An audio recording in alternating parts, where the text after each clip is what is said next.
Hoy es 9.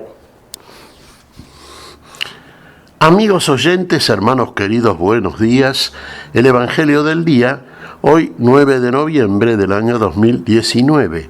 Aquí estamos Patricia y Miguel, este matrimonio cristiano, dispuestos a leer y comentar este Evangelio. Primero, la lectura. Patricia. Lectura del Santo Evangelio según San Juan, capítulo 2, versículos del 13 al 22. Se acercaba la Pascua de los judíos. Jesús subió a Jerusalén y encontró en el templo a los vendedores de bueyes, ovejas y palomas, y a los cambistas sentados delante de sus mesas. Hizo un látigo de cuerdas y los echó a todos del templo junto con sus ovejas y sus bueyes. Desparramó las monedas de los cambistas, derribó sus mesas y dijo a los vendedores de palomas: «Saquen esto de aquí y no hagan de la casa de mi Padre una casa de comercio». Y sus discípulos recordaron las palabras de la Escritura: «El celo por tu casa me consumirá». Entonces los judíos le preguntaron: «¿Qué signo nos das para obrar así?». Jesús les respondió: «Destruyan este templo y en 3 días lo volveré a levantar». Los judíos le dijeron: «Han sido necesarios 46 años para construir este templo, ¿y tú lo vas a levantar en 3 días? Pero él se refería al templo de su cuerpo. Por eso, cuando Jesús resucitó, sus discípulos recordaron que él había dicho esto y creyeron en la Escritura y en la palabra que había pronunciado. Palabra del Señor. Gloria a nuestro Señor Jesucristo. Bueno, Jesús entrando al templo. Claro, el templo de Jerusalén, donde se llevaba a cabo el culto por parte del pueblo de Dios, era un templo, tantas veces le hemos dicho, uno diría figurativo, sí, tenía una significación. Toda figura tiene una figuración. Y acá nos importa lo figurado, porque más allá del templo hecho de mano, con industria humana, está el sentido que tiene, y el sentido que tiene cada una de las partes que configuran el templo. No vamos ahora a empezar a analizar con demasiado detenimiento las partes constitutivas en que estaba dividido el templo de Jerusalén, el Santísimo, el Santuario, en fin, todos los compartimentos. Pero vamos a poner un poquito sí el acento sobre el atrio. El atrio era el lugar más abierto, digamos, donde ingresaban no solamente los judíos, en este caso puntual del hecho que estamos viendo aquí, estamos viendo los judíos que fueron a Jerusalén y solían hacerlo, y lo hacían, porque era la fecha central de la celebración de los israelitas, y van a celebrar la Pascua, sí, claro. Pero en el atrio entraron no solamente judíos, sino también paganos, gentiles. Y bueno, era un lugar, fíjese que también tenía acá, hablando del sentido que tiene, ¿no? Sabemos que nuestro Señor vino no solamente para los judíos, a los cuales comenzó a publicar la salud de Dios, primeramente siguiendo el orden establecido por el mismo Dios desde la Escritura, y guardando ese orden, sino también cumpliendo hasta el fin todo lo que estaba dicho por Dios y era su propósito, y lo era desde el principio. Antes de la división de los pueblos en distintas naciones, países, razas, tribus, lenguas, antes de la separación que se hacía claramente por parte de los judíos entre judíos y gentiles, puros e impuros, circuncisos e incircuncisos. Nosotros sabemos que en unión con Cristo Jesús, que es la unidad del hombre con Dios, la unidad del amor y de la vida en el amor, que a partir de Cristo Jesús ya no existe ni judío, ni griego, ni bárbaro, ni escita, ni siquiera varón ni mujer, sino que Cristo es el todo y en todos. Hay el misterio de la unidad, es el misterio de la vida y por el cual la vida existe y por el cual de la vida participamos en la medida en que creemos por obra, lo demostramos, que le creemos a aquel que nos viene a compartir este conocimiento que está en él y que está en él también el darlo a conocer como lo dio a conocer. Y dándolo a conocer quería decir dándose a sí mismo como se dio a sí mismo y puso su vida por todos. El Señor de todos que aquí está en su ministerio terrestre, el Dios encarnado, el Dios asumiendo naturaleza humana, el Dios que ingresa al templo y que ve en el templo algo que ofende a Dios, que ofende a la vida, que ofende inclusive el sentido que tiene el templo. Fíjese en qué se había caído. A ver, ¿qué encuentra Jesús?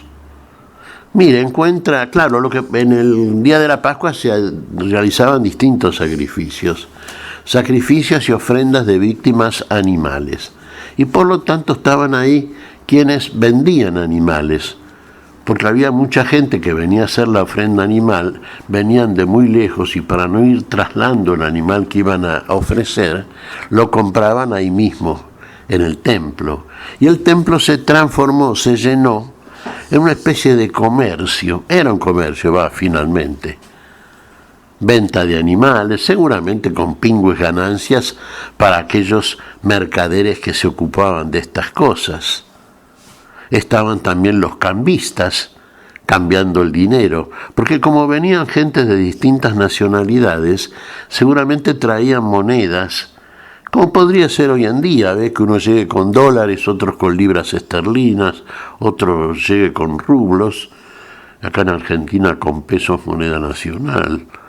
Bueno, y haya que cambiar ahí para poder pagar con una moneda potable, una moneda que fuera de curso legal dentro de lo que era en su manejo económico el país de Israel, que a su vez estaba también tributario y era tributario del Imperio de Roma. Bueno, al margen, ve todo esto Jesús.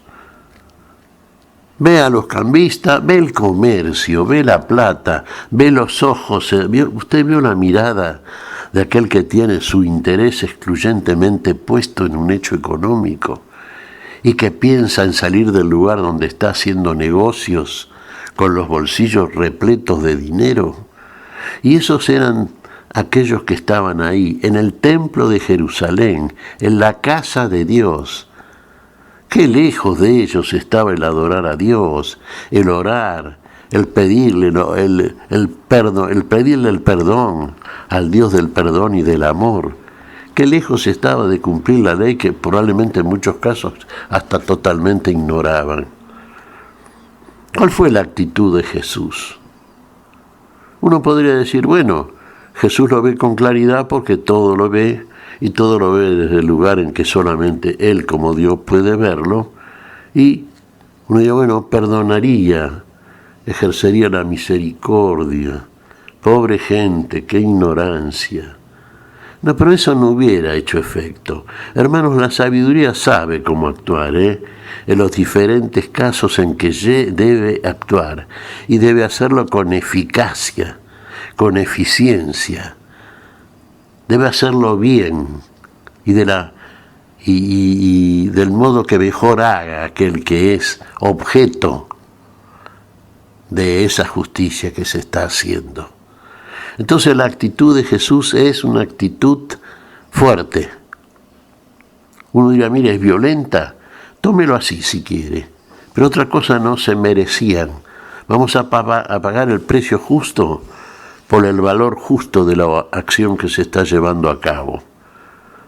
Hizo un látigo, y con ese látigo sacó a latigazos a todos estos mercaderes, comerciantes, a todos estos cambistas, a todos estos vendedores de ovejas que estaban también ahí con sus mesas preparados, a todos estos comerciantes que estaban ocupando el templo de Jerusalén como si fuera un negocio de venta al público. ¿Y qué les dijo? La casa de mi padre no es una casa de comercio. ¿Habrán entendido o lo habrán insultado a Jesús? O no entendieron o no querían entenderlo, o no les convenía la presencia de Jesús, como no le convenía a muchos de los que estaban ahí, como inclusive no le convenía a los llamados religiosos, porque fíjese que los fariseos y aquellos que eran habitués al templo, ¿qué le dijeron a Jesús? Muéstranos una señal que nos revele con qué autoridad haces estas cosas. Como diciendo, ¿vos quién sos para hacer todo esto acá? ¿Quién te envió? ¿A vos quién te llamó? ¿Y qué les dice Jesús? La casa de mi Padre es casa de oración, no es casa de comercio. No son estas las palabras literales, pero están implícitas en la respuesta concreta que siempre da el Señor. Casa de oración. Destruyan este templo, les dice, y en 3 días yo lo edificaré de nuevo. Claro, ellos se pusieron a especular dentro de la lógica que solían utilizar para su razonamiento, y dijeron, ¿y cómo Herodes tardó 46 años en edificar este templo? Al cual admiraban por otra parte. Y dice que en 3 días lo hace de nuevo. Claro, otro motivo para descreer absolutamente de Jesús y para seguir considerándolo como un loco. Pero los discípulos que estaban ahí con él entendieron, después de la resurrección del Señor, estas palabras. ¿De qué estaba hablando Jesús? Estaba hablando en serio. Y estaba hablando en serio de toda la situación rodeante. Estaba hablando del templo de su cuerpo. Y mientras no se consumara en él eso que les estaba diciendo, en 3 días levantar un templo nuevo y eterno, que era el templo de su cuerpo, una nueva realidad, el templo de la vida en definitiva plena y eterna, ese templo a ellos les tenía que estar diciendo aquellas cosas que Jesús les estaba diciendo. No lo entendían ni querían entenderlo, seguían en la ignorancia, seguían en pecado, seguían en muerte. Claro que en 3 días lo levantó. Claro que en 3 días, al tercer día, el Señor se levantó de entre los muertos. Y ahí el Señor destruye toda una realidad antigua y levanta una realidad absolutamente nueva y definitiva.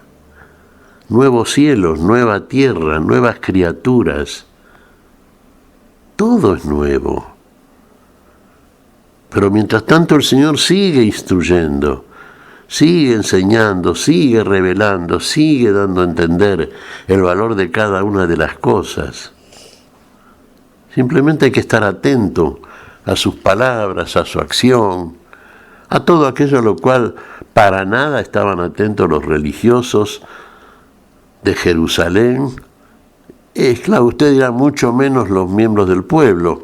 Bueno, tenían muchos menos elementos, por supuesto, pero sin embargo, fíjese que si alguien le creyó a Jesús, fueron precisamente aquellos integrantes de un pueblo que los funcionarios consideraban un pueblo de gente pobre e ignorante. Sin embargo, fueron los primeros que siguieron a Jesús y fueron los pilares del nuevo templo que edificó el Señor a partir de Pentecostés. Tiren abajo esa realidad, hermanos. Tiremos abajo esta realidad que somos nosotros antes de creer a la palabra del que viene a levantarnos como un templo de verdadera adoración a Dios, de verdadero culto interior. Usted es el templo, yo soy el templo, somos templo del Espíritu Santo. ¿Qué te parece, Patricia? Y mira, Miguel, estaba reflexionando. Terminas tu comentario con esto que es bien cierto. Somos templo del Espíritu Santo. ¿Y cuánto no sufrirá el Señor cuando ese templo es vejado, es arruinado, es menospreciado? Pidámosle el día de hoy que hagamos respetar este templo que es nuestro cuerpo, donde Él habita, para gloria de Dios. Pidámosle, Patricia, sí. En realidad, vos decís bien, qué poco respetamos nuestro cuerpo, ¿eh? Nuestro cuerpo total, digamos, cuando hablamos de carne y sangre, o sea, el cuerpo, alma y espíritu, ¿no? Esa totalidad que somos. Decimos somos templo del Espíritu Santo. Cuando el Espíritu de Dios en nosotros expulse con el látigo de la justicia a todos esos espíritus que están comerciando en este nuestro cuerpo, queriendo a través de él ofrecer sacrificios idolátricos a objetos que no son Dios, que nos separan de Dios y que finalmente nos alejan totalmente y nos conducen a la muerte total. Luchemos contra ellos. Usemos el látigo de Dios. Afuera con los mercaderes espirituales que se meten en nosotros y quieren conducirnos a un destino que no es el que establece la vida y el Dios de la vida. ¿Qué te parece si agradecemos al Señor? Muy bien, Miguel. Te damos gracias, Padre Celestial, en el nombre santo de nuestro Señor Jesucristo. Te damos gracias, Padre, te pedimos perdón por nuestras faltas. Señor, pedimos tu bendición para este día. Pedimos tu espíritu de paz, tu espíritu de amor, tu espíritu de verdadera adoración, Señor. Te hemos creído, Señor, te hemos recibido. De ti todo lo esperamos y sabemos que en ti todo lo recibimos. Y en tu nombre lo pedimos, por Jesucristo, Señor nuestro. Amén y amén. Amén.